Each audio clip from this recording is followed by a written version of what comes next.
there. Always a classic, and he just knows how to say things in the right way, doesn't he? So, well, welcome tonight. It is, what is today? February 15th, 2021. Dee and Larry Corchin, and this is our team time, and we're so glad everybody's here to share tonight. And it's also pretty cool for if you're new and you're joining us for the first time. We are so excited and thankful that you're here. This is a chance for us just to get together and share some great things going on our team, and also learn a little bit. Monday nights are a busy night for us for learning. And before we start, a big shout out, and we love you, Zena. We are so glad you're back, and we missed you and feeling better. We love you. Yes. So, but anyway, all right. Well, let's get started.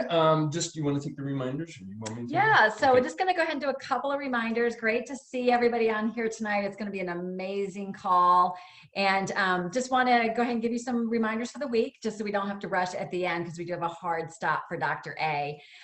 This Thursday night, we're doing our new monthly healthy hangouts with our Eat, Live, and Be Optavia clients and coaches. So this is for you and for your clients to invite. It's going to be Thursday night. It's a Zoom call where we're going to do some inspiring stories and also cover topics that are really relevant to our clients right now.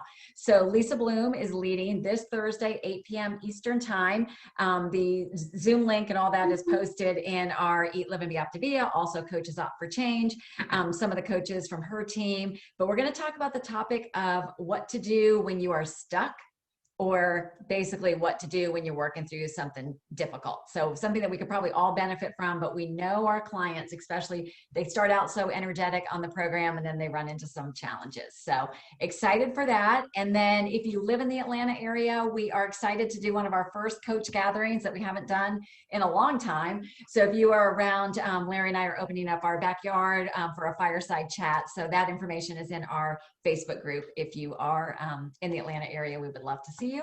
If not, we'll catch you at another event very soon. We actually, the forecast was for about 60 degrees 2 days ago when we set that up. Now it's dropping. It keeps dropping. It's like in the 50s. If it drops into the 40s, bring your winter coat. I'll have to get a big fire going.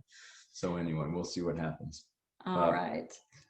Well, I wanted to welcome tonight, after listening, I was listening to Dan Bell on Saturday. He wrapped up. If you really enjoyed the Accelerate Your Business training, drop something in the chat there, because if anybody else missed it, I just want everybody to see how much we all benefited from that. But Susan Pallas, who is my mentor, has been with us since day one when I started.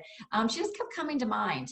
So many of the things that Dan talked about, the importance of building an incredible business, I thought to myself, I learned so much of this from Susan. And she has always been Larry and I's biggest cheerleaders forever. And it's so cool. I mean, when you think about Optavia, you have to think that somebody ahead of you invited you, right? And that's the coolest thing about this business, because if they didn't say yes, then you've got to ask the question, would you be here tonight? Okay, and would you be impacting so many lives as far as your business? So again, Susan was one in our line, in our family tree at Optavia, that said yes, and she's been fantastic as far as that support. And we just love that we can always rely upon her to just give us wisdom and just help us grow all these years. So we appreciate her. So Susan is here. Susan, you're here, right? Yep, Where are you? There you are. There she is. Susan's in the house. Awesome. There she is. So if you'll unmute yourself, Susan, and maybe just tell, a lot of people know you and love you dearly, and then a lot of people haven't had the opportunity to meet you or engage with you yet. So if you would just share a little bit just about your Optavia journey, how long you've been coaching, what brought you to Optavia, and what would you like to share with us? So, well, thank you so much, Dee. I'm looking at this, y'all screens, and I'm like, so many of you on this call, I could learn so much from, because I watch y'all. I know y'all are just so amazing. And so I know I could learn more from y'all than y'all can learn from me, but I have been around a while. And so I do have a little bit of wisdom. So yeah, I started 12 years ago, started Optavia, and I was a yoga teacher. Actually, I had a yoga business because I had gotten my MBA from the University of Texas. I don't know if there's any Texans, but it's under snow right now. And I went in the corporate world and learned quickly that sedentary lifestyle, I blew up. I gained 30 pounds in about, I don't know, 3 years. And when y'all meet me in person, I'm little. I'm like 4'8". So just imagine, 4'4". And, just all these health related, stress related diseases. So I wanted to get into wellness. When I moved to Atlanta, I started my own yoga business, but I had no time or no money. I don't know, some of you trainers and no trainers and yoga teachers, and they make no money. And, you're teaching nights and weekends or lunchtime. So I missed all of my kids' sporting events. I missed, many, seasons and their, field trips, that sort of thing. And we didn't have enough money, and it was really stressful. They didn't get to go on vacations. They soon learned that, all my friends go on vacations, we don't. And so it was pretty hard. My husband was stressed out. Anyway, a nutritionist friend offered me about Optavia, brought this to me. And I was like very skeptical because I was a, organic girl, yoga teacher, by the way, so, but she was too. I knew she was a clean eater. She was a nutritionist. I trusted her. So I gave it a try for a week, 2 weeks, and I was blown away, and I've never looked back. So when I first got started, I called a personal trainer friend of mine. I called a doctor friend of mine. I go, will y'all refer me people? And they said, well, does it work? I go, it works. It works. It works. And so that's how I got started. So that's pretty amazing. I don't know if you caught that, but 12 years ago, social media was not as popular as it is today, right? Many of us rely on that almost solely. So what did you say, Susan, you did? I called people that were friends that had people that needed to lose weight and get healthy. Yep. And yeah, it's true. We had no social media. That didn't come around until about 2010, 12, maybe. Mm-hmm. Yep. So you partnered with doctors and trainers, and I joined a networking group, and I saw that this could be something. Yeah, there's so many avenues to reach people that we just forget about. And it's just, yeah. So kind of share your path, because, we've got coaches on here that are different levels. Some are brand new, senior coach, executive director. So you started about 12 years ago. So what does your path look like? I know you're a global director now and have been for many years, solid, strong global business. Yep, since 2012, but I started out only wanting to coach, clients, patients, whatever, referrals. I just want to coach clients. That's all I wanted to do. I knew there was you could coach coaches. I knew that was a business model that there was, but I didn't want any part of it. And I didn't go to any of the events. And my coaches would, call me and say, hey, do you want to go? It's Saturday. Nope. And then the first one I went to, I was like, oh my gosh, it was Dan Bell, it was Ron Gels, it was Kim Fisk. They're not, some of them aren't there anymore, but I mean, it was, and I saw that, and Kim said, I made ED. She says, I called 70 people and 35 said yes. It took 35 people to be ED at that time. And 35 said yes. I go, God, I could do that. Because it wasn't pie in the sky. It was like 70 people, 35 said yes. That's how she did it. It was doable. So I grew slowly. Learning. I had to learn a lot of skills. I didn't have those skills. But I think what I did do was I took it seriously, and I hired people to teach me how to do things. Even outside the business, I didn't look always to my coaches because they couldn't do everything that I needed to learn. I needed to learn I needed to buy a computer. I needed to learn how to use one. Those really simple skills that I didn't know. So Susan, I just want to tell a quick story. When we first started, right, we were invited by Dr. Skardassis, and Dr. Skardassis is still in the business. He's still an Optavia coach as well, him and his wife. But we were invited over to the basement of his house, and Susan was there, and we were there, and we were like brand new. And we had no idea who Dan Bell was, right? Dan Bell's like the man, Dr. A, Dan Bell, right? We had no idea who he was. So we're in the basement and Dan just starts asking us about our business. And I think we had like 2 people, it was like, we had no idea. And I remember him going through your organization and kind of laying things out and doing Dan math in his head. But it was the coolest thing. We had Dan Bell right there, right here in Georgia, just, drawn it out on a whiteboard for us just to show us how the business grows and take it from there. One other shout out too, I just want to say, has anybody ever on this call, you might have had the pleasure of getting a call from Ron Gels. Does anybody get a call from Ron Gels? I see some hands. Ron is still coaching. He's still out there. He's had some health issues, but he's still down in Florida, and he loves you guys. You don't understand. We talk to him from time to time, and he loves us as well.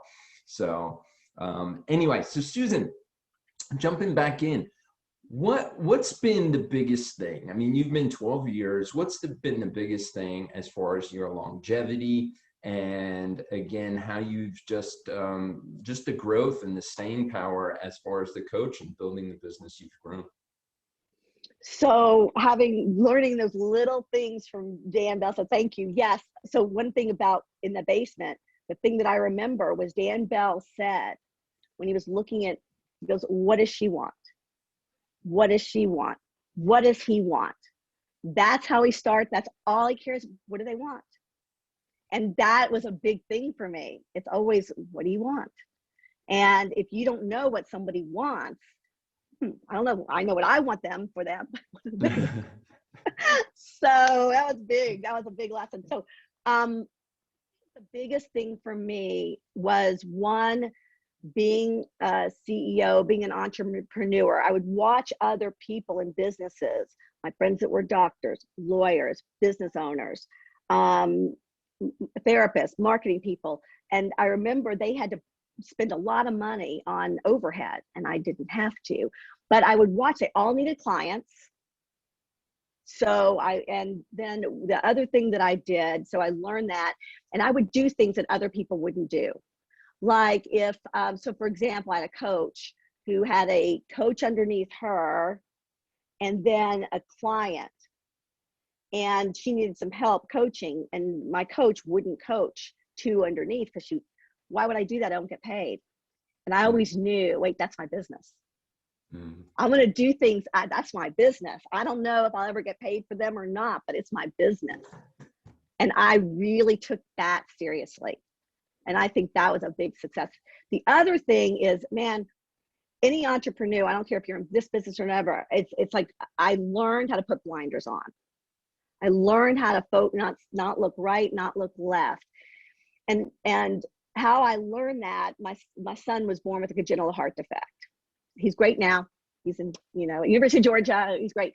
But he was born with a congenital heart defect, and he needed open heart surgery at the age of 8 months old. Now I'm staring at my little baby's chest, little cute little chest that I know is going to get cut open, cracked open. He's going to be on a heart-lung machine, which means he's going to be dead. And if I entertain that for too long, I would go nuts. And so I trained myself not to look. I said, don't look right, don't look left. He's going to be fine. They know how to do the surgery. He's going to be fine. And I put blinders on, and I didn't allow myself to go down right or go down left. And with this business, same thing. I knew I was doing it like, okay, they don't like meal replacements. Is this a pyramid? And I would get so focused on, can I help somebody else with what I've got? And the answer is always yes. So I really got that specific. I do that every day still. Don't look right, don't look left. Go. Yeah, that's huge. I remember that from early on. You never were really rattled. And you gave an analogy once, I believe it was you that said to me, like, well, if you're running a marathon, if you slow down to look and see, like, well, who's coming up on me or whatever, like, so how often could we potentially do that in Optavia, right? With competition, right? Thinking, oh, well, they're getting all these clients, I'm not, And you remember you saying, just keep your eyes forward, just run that race. Yeah, really good. It's true.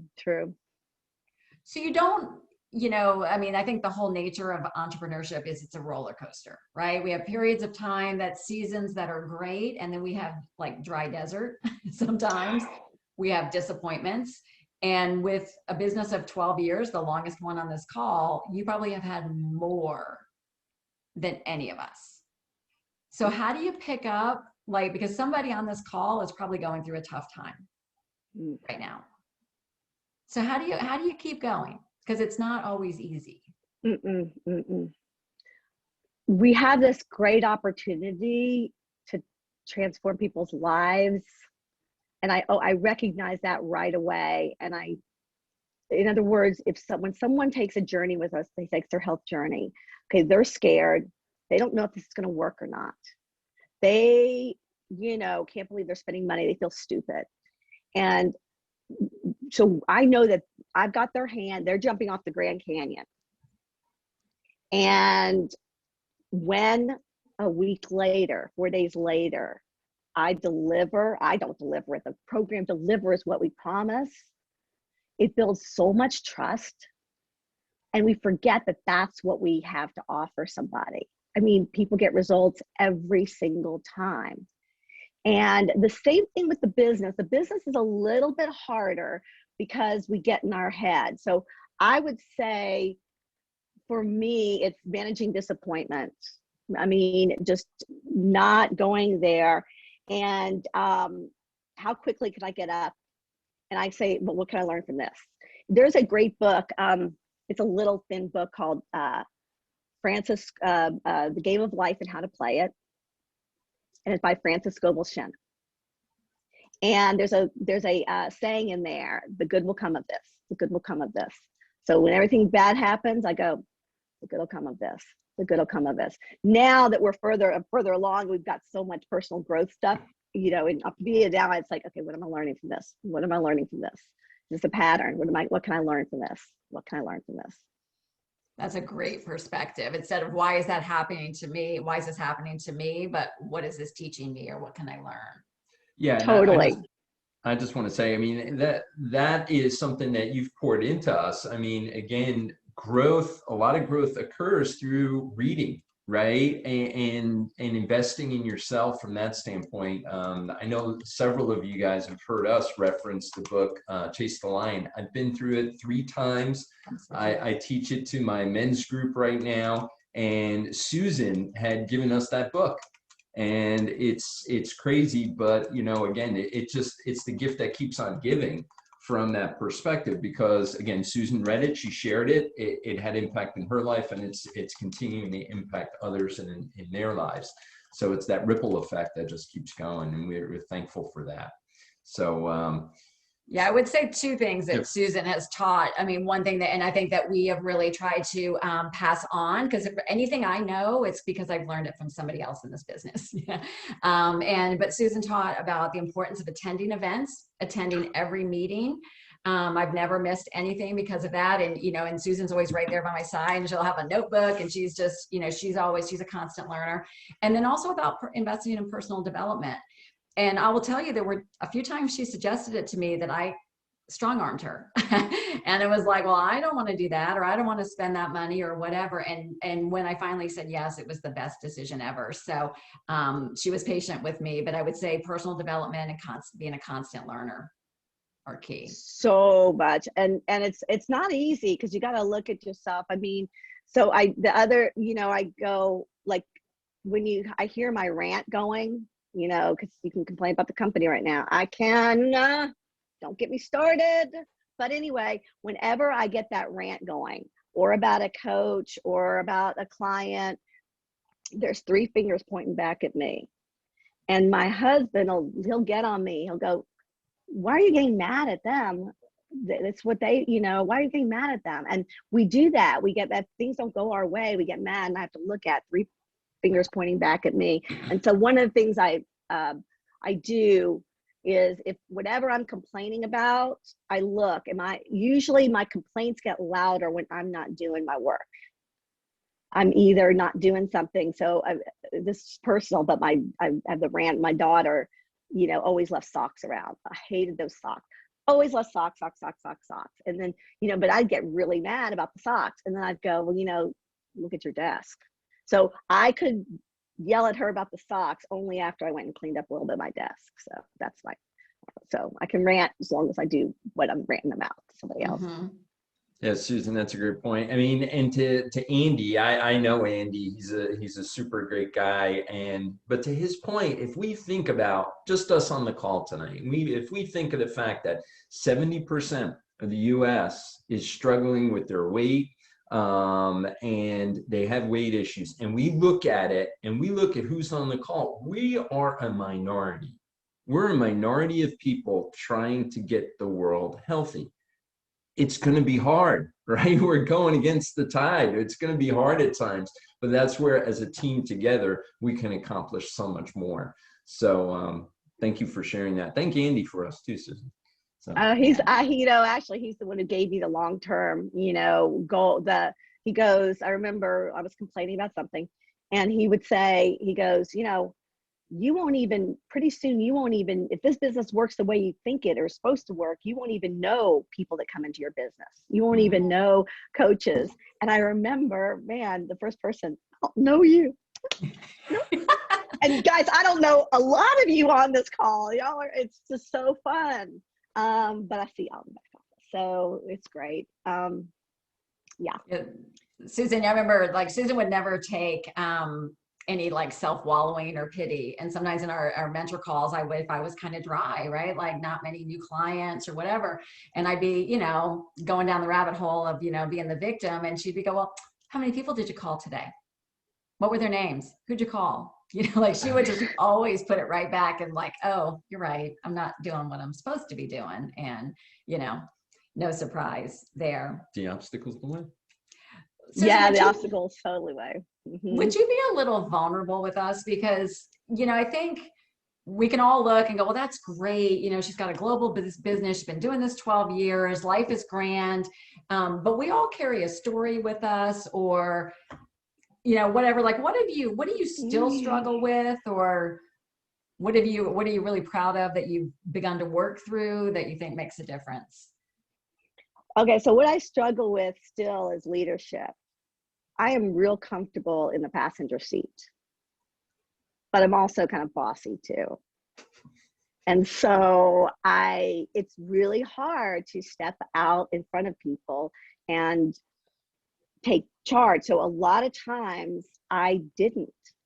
And when I saw Dee, and Dee was such a good, she was mentor, and she was the best mentee. She'd come with questions, always came with questions, always looked at herself.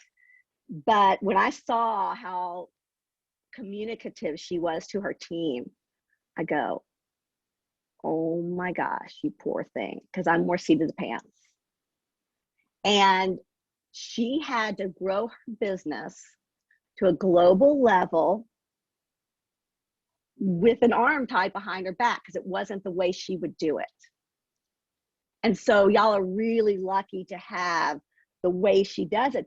But again, my two mentors went away. I went and flew around to different little regional events so I could learn. So it doesn't matter if you have all have good mentors in here, this group. So you don't have that issue, but just no, don't take no for okay, how can I do it?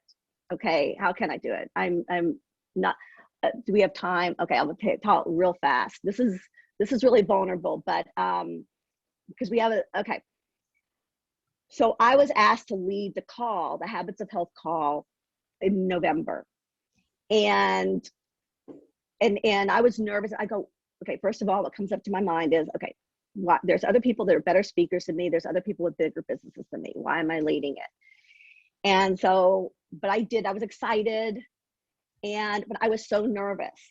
And because I've had technology, I have PTSD around technology. I have been cut off calls before, whatever. I was so nervous. And when you go in with nervousness, when we are so nervous about something, okay, I'm not a good coach, they're not going to say yes. All of that's energy that produces cortisol, and it blocks us. It's almost like we set up failure. And so anyway, I got kicked off the call. And my story was, I'm not good. And then a couple weeks later, Dee was on the call, and she did the Monday night call, and she did so good. I'm like, my story was, why can everybody else advance the slide? I can't advance a slide. I'll never be able to advance a slide. It cannot be that hard to advance a slide, but I cannot advance a slide. And I went, and that was my story. And I can either have the story, that's my coach told me, I can have the story or the lesson. And the lesson was that I didn't know I didn't have enough bandwidth. I needed a new computer. I didn't have the space on it. And so the lesson is that I just have to, you know, grow up and do what you need to do and stop neglecting things. And that's all it was. But I could have gone down that rabbit hole and never spoke again. And so I think it's real important for us to, and I told Dee, and I go, and then I'm looking at, you know, you got to look at, you know, we think we're all so, you know, virtuous, but we're not. Like I said, Dee, I go, I got envious. I go, you know, and I'm always so happy for Dee, but I'm like, you know, when you grow a business, you're going to have people, hopefully, that are better than you, and they are going to pass you. They'll pass you by, and you're going to have to deal with that, with people being smarter than you, faster than you, better than you. And if you want to stay around, you better be okay with that and learn. But so I'm looking at my dark side, and I go, Dee, I'm envious of you. Like, you did so good. You didn't twist your words and everything like that. But so I think, and that creates a lot of freedom by owning our stuff. It creates freedom. And so that's what I encourage, you know, you to do, is own your stuff.